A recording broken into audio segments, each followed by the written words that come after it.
Now, when CLT began, there was a movement away from traditional lesson formats where the focus was on mastery of different items of grammar and practice through controls activities such as memorization of dialogues, drills, and the use of, in CLT, this moved towards the use of pair work activities, role plays, group work activities, and project work.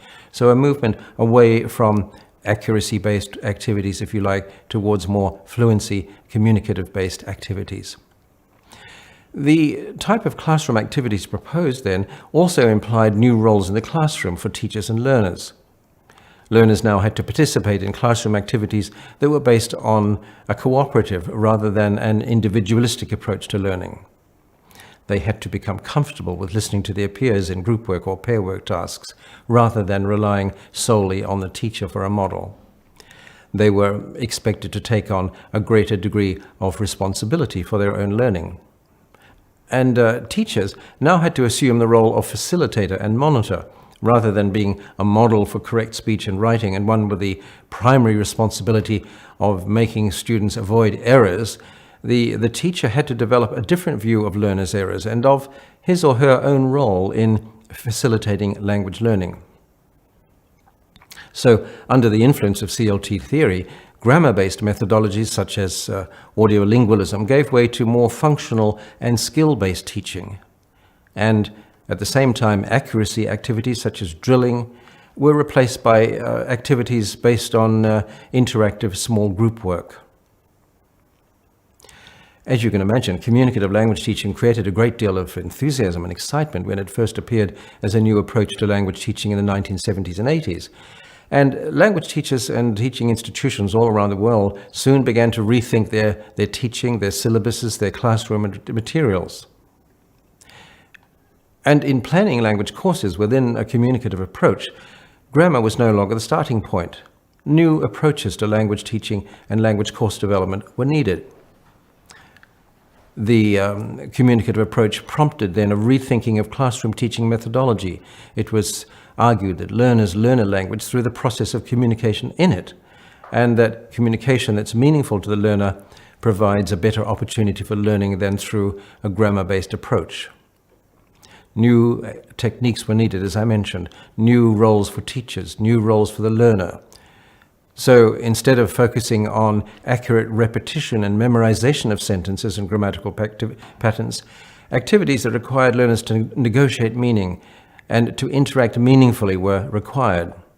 Since the 1990s, the communicative approach has been widely implemented, but because it describes a set of very general principles grounded in the notion of communicative competence as the goal of second and foreign language teaching and learning, and as well as the use of a communicative syllabus and methodology, because of these general goals, it's continued to evolve as our understanding of the processes of second language learning has developed.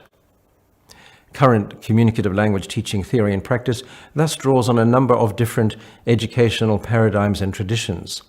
And since it draws on a number of diverse sources, there is no single or agreed upon set of practices that characterize current communicative approaches.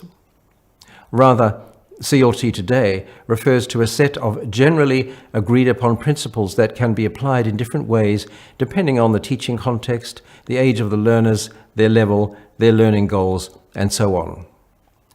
So, current approaches to methodology draw on earlier traditions in CLT and continue to make reference to some extent to traditional approaches as well. So, classroom activities typically have some of these characteristics. They seek to develop students' communicative competence through linking grammatical development to the ability to communicate. So grammar is not taught in isolation, but often arises out of a communicative task, thus creating a need for specific items of grammar. Students might carry out a task and then reflect on some of the linguistic characteristics of their performance. In the classroom, activities requiring the communication, interaction, and negotiation of meaning are made use of. These include problem-solving activities, information sharing, role play, and task-based activities. And these provide opportunities for both inductive as well as a deductive learning of grammar. Activities also seek to employ content that connects to students' lives and interests. They also allows students to personalize learning by applying what they've learned to their own lives. And classroom materials typically make use of authentic texts, authentic sources to create interest and to provide valid models of language. Here, the internet is providing a great deal of source for language teaching materials. Different syllabus types within a communicative orientation to language teaching employ different routes to developing communicative competence. Since its inception in the 1970s, CLT has passed through a number of different phases. In the first phase, a primary concern was the need to develop a syllabus and teaching approach that was compatible with early conceptions of communicative competence. As I said earlier, this led to proposals for the organization of syllabuses in terms of functions and notions, rather than simply in terms of grammatical structures. Later, the focus shifted to procedures for identifying learners' communicative needs, and this resulted in proposals to make needs analysis an essential component of communicative methodology. At the same time, as I noticed, methodologists focused on the kinds of classroom activities that could be used to implement a communicative approach, such as group work, task work, and information gap activities.